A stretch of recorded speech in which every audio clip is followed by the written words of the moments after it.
semuanya, perkenalkan nama saya Lucia Agnes Ravanjelika Anindita Saputra. Saya dari kelas 10H. Pada video kali ini saya akan mewawancarai orang tua saya tentang tingkat kesadaran hak dan kewajiban dalam masyarakat.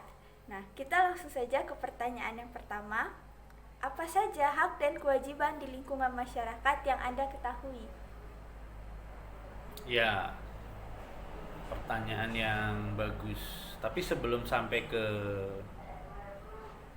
poin dari pertanyaan itu, harus dipahami terkait dengan hak dan kewajiban. Jadi, kausa hak dan kewajiban yang sering kita dengar sebenarnya merujuk pada pemahaman bahwa hak adalah sesuatu yang menempel atau sesuatu yang sudah ada dari sejak manusia itu dilahirkan. Jadi setiap manusia yang lahir itu mempunyai hak yang dilindungi, entah itu oleh entitas sosialnya maupun oleh komunitas atau yang lebih besar lagi oleh negara dengan aturan segala macam. Tapi ada juga kausa antara hak dan kewajiban yang sebenarnya kurang tepat kalau kemudian disebut sebagai hak dan kewajiban. Sorry. Jadi ada yang menyebutnya terbalik. Jadi kewajiban dan hak. Kenapa? Karena untuk mendapatkan hak itu harus dilaksanakan dulu kewajiban sampai tuntas, baru kemudian seseorang mempunyai kesempatan mendapatkan haknya. Misalnya, kalau dalam kaitan pekerjaan, jadi seseorang akan mendapatkan haknya secara utuh, secara penuh, sesuai dengan apa yang menjadi sesuai dengan apa yang telah dia kerjakan. Kewajiban-kewajiban yang terkait dengan pekerjaannya dituntaskan terlebih dahulu, baru kemudian bisa mendapatkan haknya secara penuh sesuai dengan aturan kerja yang ada. Nah, itu kalau kita membahas dari sisi kausa atau dari sisi tata bahasa penggunaan hak dan kewajiban atau kewajiban dan hak. Tapi pada prinsipnya hak dan kewajiban ini ya harus berjalan beriringan atau berkelindan dalam bahasa Indonesianya, dalam artian dia harus berjalan berbarengan, tidak boleh salah satu lebih besar atau salah satu lebih mendominasi gitu. Jadi seseorang harus bisa menyeimbangkan antara kewajiban yang dia jalankan dengan hak yang dia akan terima. Tidak boleh kita lebih banyak menuntut hak karena kita merasa punya hak atau kita merasa bahwa itu adalah sesuatu yang harus kita dapatkan, sementara kita lupa ada kewajiban-kewajiban yang sampai pada tahap detail terkecil pun harus dijalankan. Nah, pada level kesadaran ini yang tidak banyak atau bisa dikatakan sangat dipengaruhi oleh tingkat literasi, ya, tingkat literasi seseorang terhadap hak dan kewajiban tadi. Misalnya, tingkat literasi yang saya maksudkan adalah terkait dengan bagaimana seseorang memahami apa yang menjadi haknya, apa yang menjadi kewajibannya. Misalnya dalam hal kewajiban, kewajiban itu tidak semata-mata hanya sesuatu yang tertulis dalam sebuah aturan. Misalnya kalau kita berbicara tentang aturan berlalu lintas, itu ada undang-undangnya. Dari mulai undang-undang aturan lalu lintas, kemudian terkait dengan tata tertib di lalu lintas segala macam. Semua diatur dengan undang-undang. Nah, tapi juga dalam masyarakat, dalam kehidupan masyarakat ada juga kewajiban-kewajiban yang tidak tertulis. Tidak tertulis yang kemudian sering dikaitkan dengan norma yang berlaku dalam masyarakat. Apakah itu norma agama, norma kesusilaan, kesopanan dan sebagainya. Nah, misalnya soal norma agama misalnya. Bagaimana seseorang harus menjaga sebagai individu yang sekaligus sebagai makhluk sosial dalam masyarakat untuk menjaga supaya dia tidak melakukan hal-hal yang bertentangan dengan ajaran keagamaan. Misalnya, tidak boleh tinggal serumah yang kemudian dikonotasikan sebagai berbuat zina tanpa satu ikatan pernikahan yang resmi. Nah, itu tidak ada aturan tertulisnya. Atau mungkin di beberapa daerah di Indonesia ada dibuat aturan, tapi secara umum mungkin tidak ada aturan tertulis. Nah, atau kemudian terkait dengan norma sosial, misalnya kalau kita bertamu lewat dari jam 9 atau jam 10 malam, ya sebaiknya kita pulang supaya tidak mengganggu tuan rumah, tidak mengganggu lingkungan sekitar. Itu kewajiban yang kadang-kadang kita anggap sebagai hal yang lumrah, biasa. Mungkin kita main ke tempat teman sampai jam 9 malam atau lebih dan kemudian membuat keributan di situ, tertawa terlalu keras atau menyetel musik terlalu keras. Mungkin karena kita anggap sebagai itu hal yang lumrah, maka kemudian kita merasa tidak melanggar. Padahal itu juga harus dipahami. Maka kembali lagi, bagaimana kewajiban dan hak itu dipahami atau kemudian dijalankan tergantung pada sejauh mana tingkat literasi seseorang itu terhadap pemahamannya terhadap hak dan kewajiban yang dia miliki di lingkungan masyarakat, begitu. Oke, jadi pertanyaan yang kedua, apakah Anda pernah melanggar kewajiban di lingkungan masyarakat? Ya, ini mungkin subjektif ya, jadi tidak bisa dikatakan secara umum, karena mungkin juga terkait dengan sekali lagi yang saya katakan tadi bahwa melanggar atau tidak terhadap kewajiban itu dimulai dari kesadaran atau dimulai dengan tingkat literasi seseorang terhadap yang namanya aturan, terhadap yang namanya norma, terhadap apa yang namanya hak dan kewajiban tadi. Jadi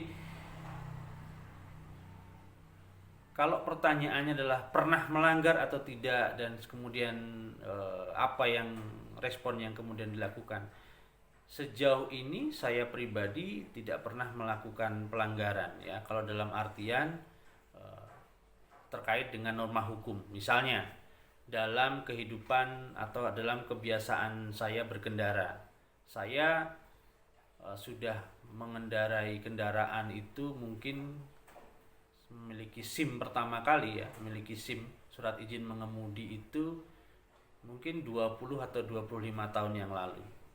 Nah, ketika usia sekitar 20 tahun ya. Nah, sebelum usia 20 tahun ya tentu saya tidak, meskipun sudah bisa ya, sudah bisa naik motor misalnya, tapi saya tidak kemudian mencoba untuk naik motor sebelum saya memiliki SIM.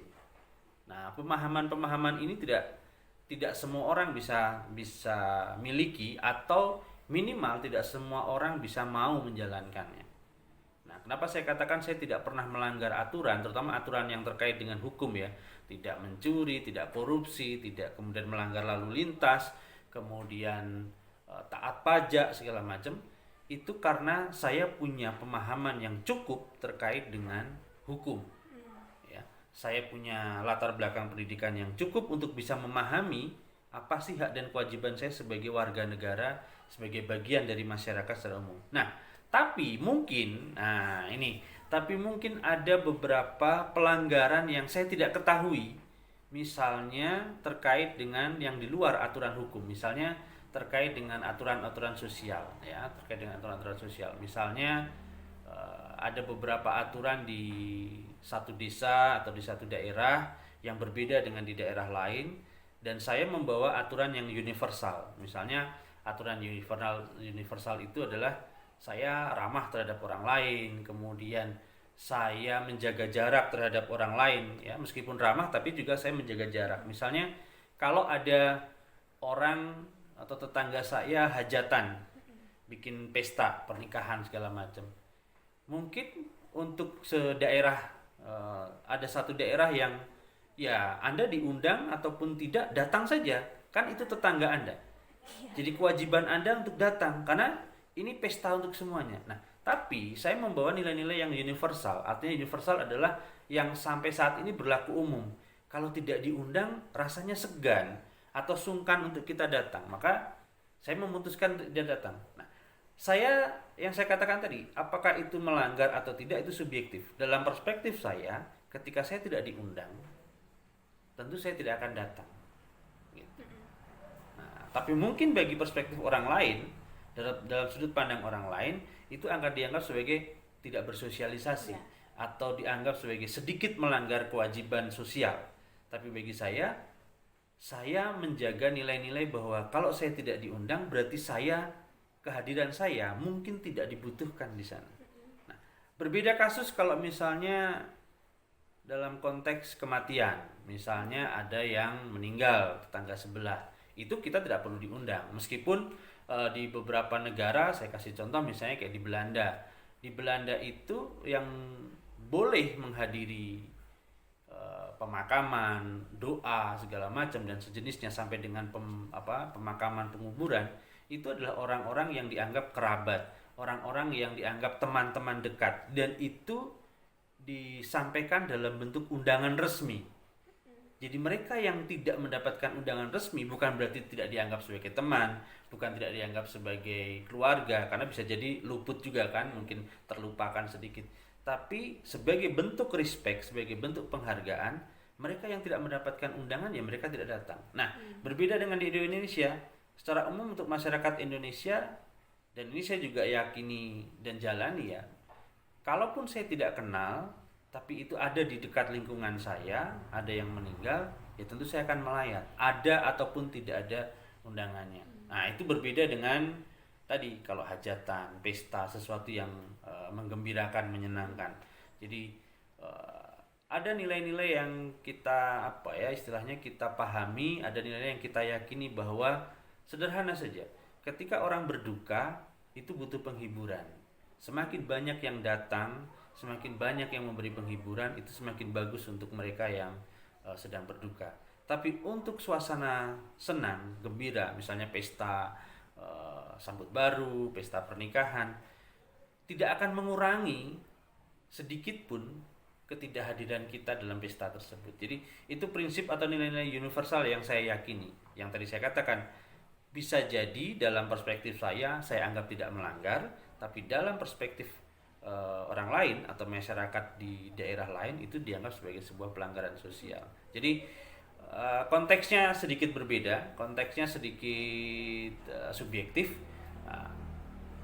Yang saya katakan tadi karena itulah perbedaan antara kalau kita norma sosial, norma keagamaan dikaitkan dengan norma hukum. Kalau norma hukum jelas aturannya, apa yang boleh ya boleh dilakukan atau apa yang wajib dilakukan harus dilakukan, sedangkan apa yang menjadi hak ya itu yang harus diterima.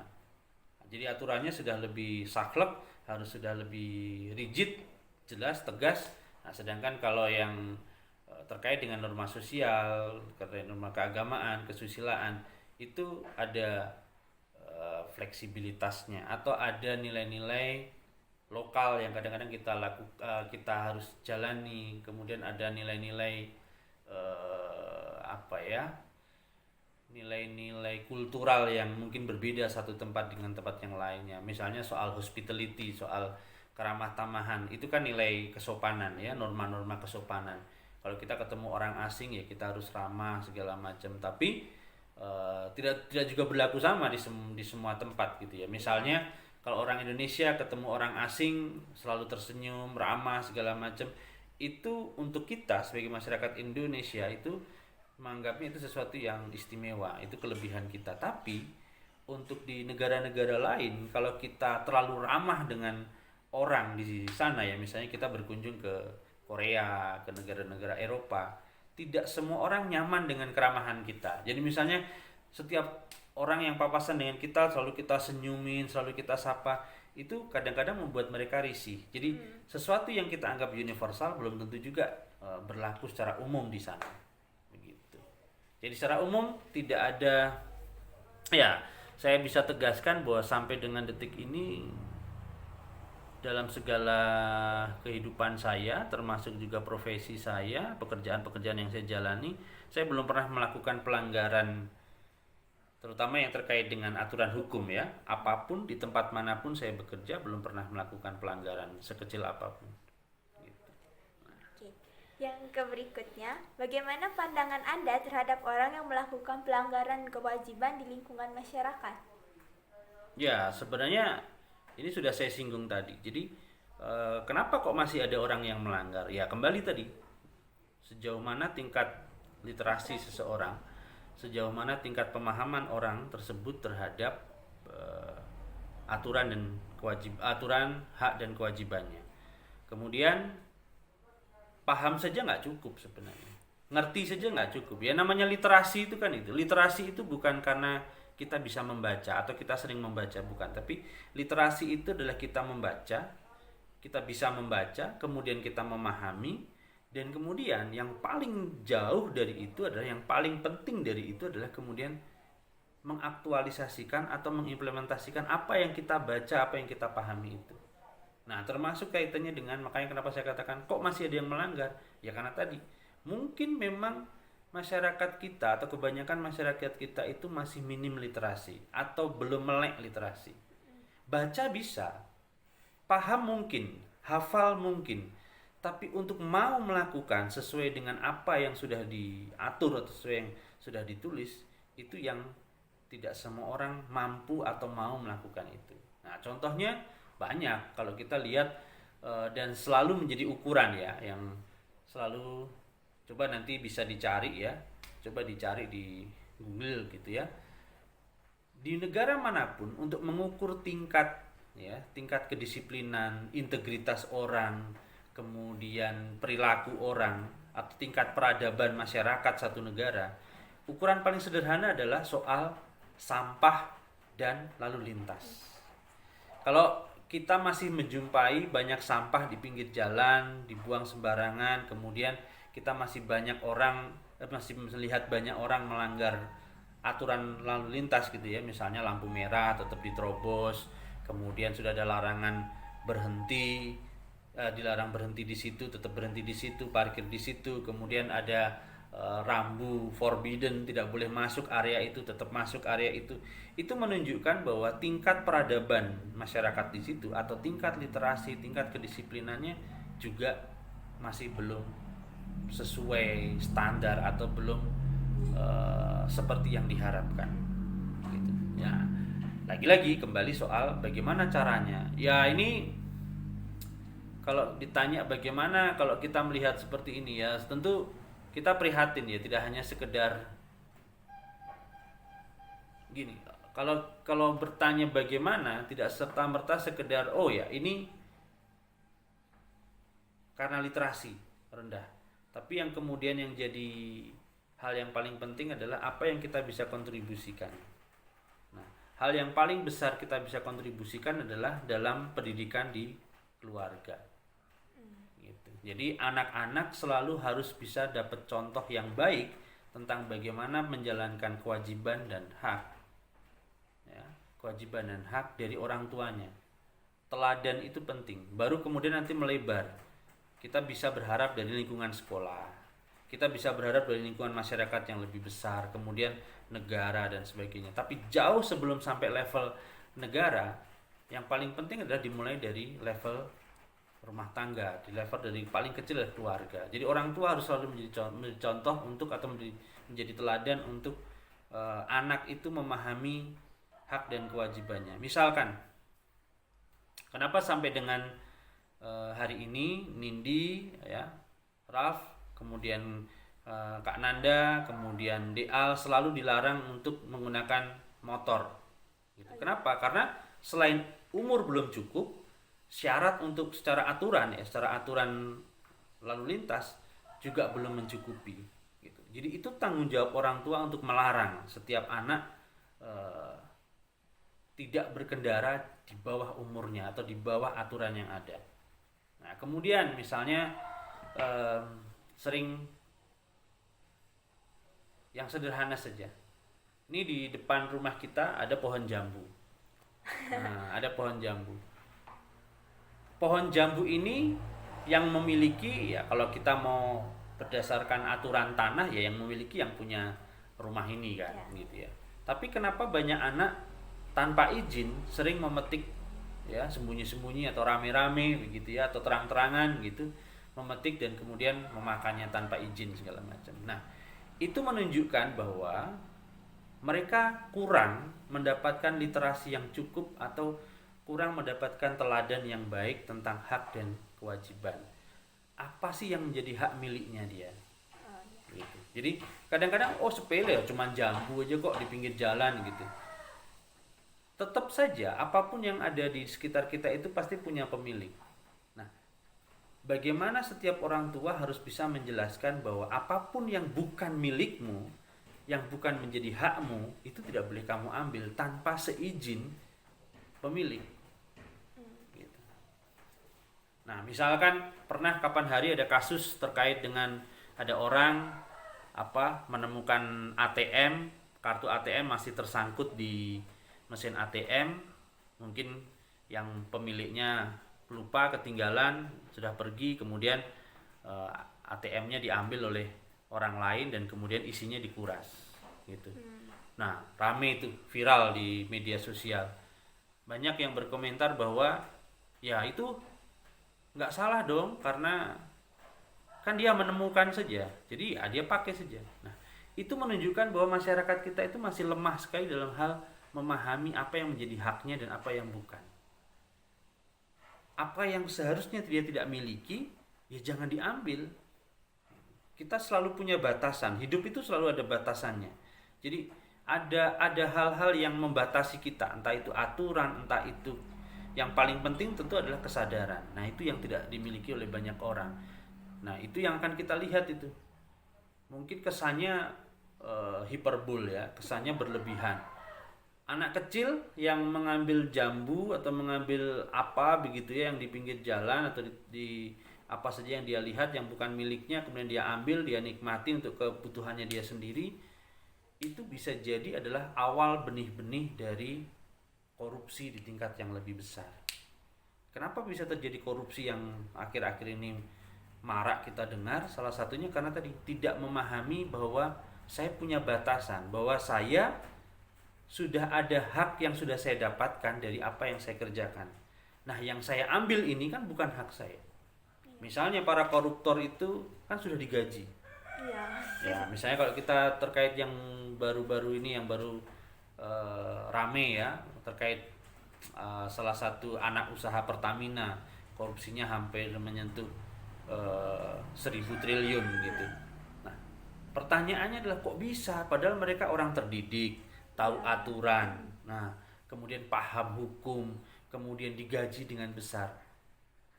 Pertanyaan paling mendasar itu jawabannya juga paling mendasar, jawabannya juga sangat esensial dan sederhana, yaitu apa?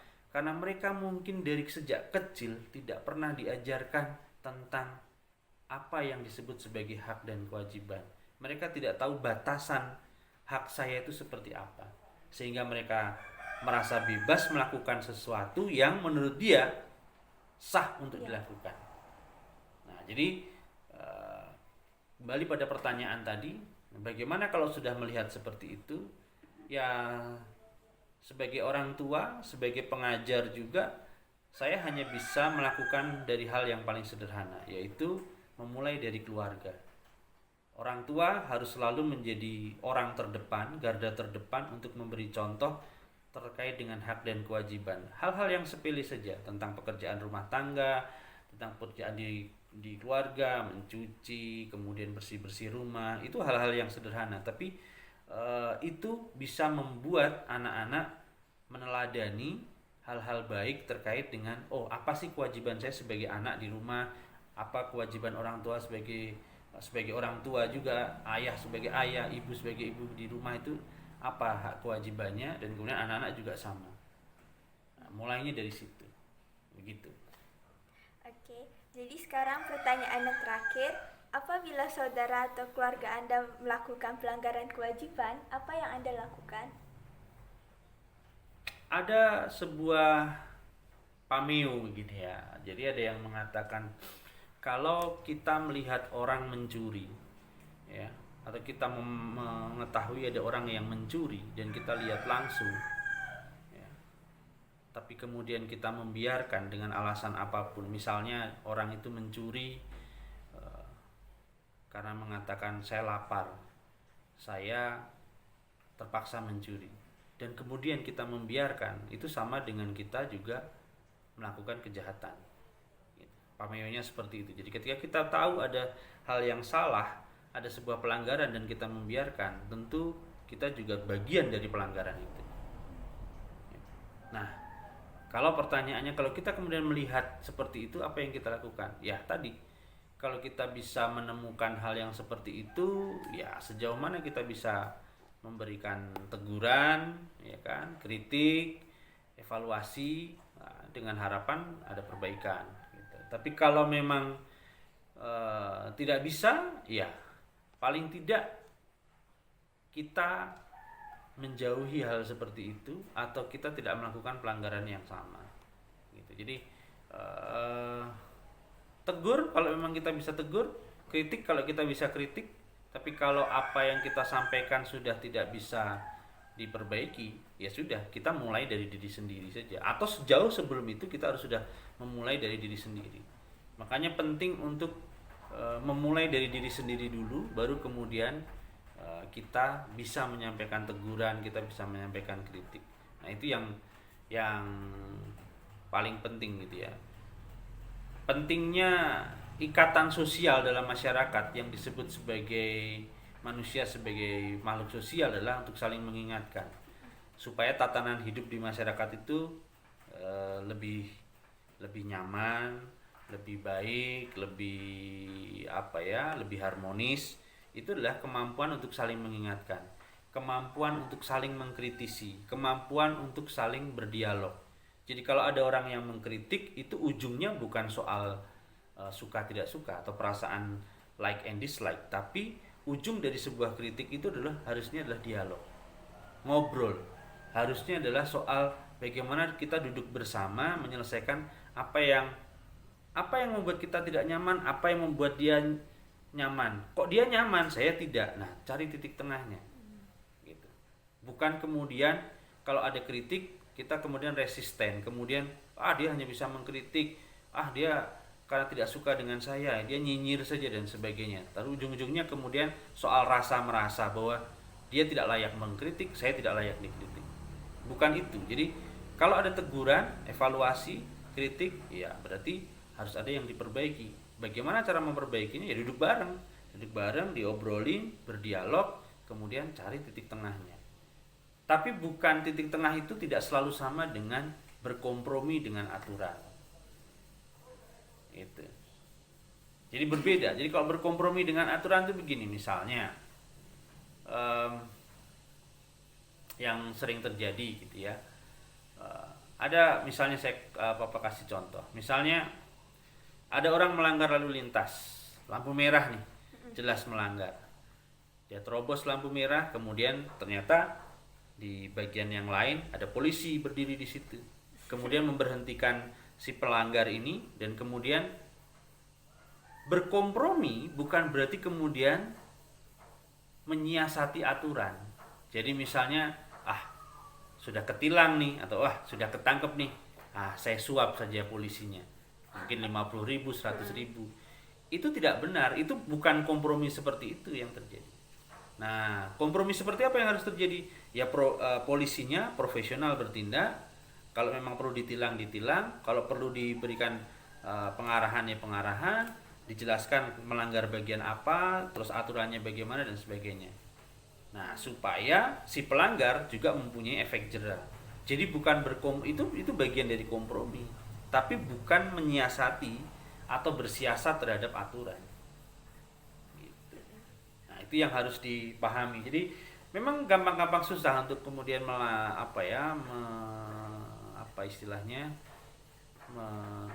membuat orang untuk sadar terhadap pelanggaran yang dilakukan. Karena tadi selalu dimulai dari akar masalahnya bahwa tidak setiap orang mempunyai akses yang cukup terhadap literasi terhadap hak dan kewajibannya. Orang seringkali hanya diberikan pemahaman bahwa itu hak Anda, gitu. Bahwa kamu punya hak untuk melakukan apapun. Padahal yang namanya hak itu boleh diterima, boleh diambil, boleh dijalankan dengan batasan. Batasannya apa? Ya sepanjang kamu tidak mengganggu atau hak yang kamu jalankan itu tidak merusak atau tidak mengganggu orang lain, berarti itu benar. Gitu. Tapi kalau ada sedikit saja ketika kamu menjalankan hakmu ada sedikit saja itu mengganggu orang lain, kenyamanan orang lain, ketenangan orang lain, berarti ada yang salah di situ. Dan kamu harus hentikan itu. Harus. Nah, dah begitu saja. Oke.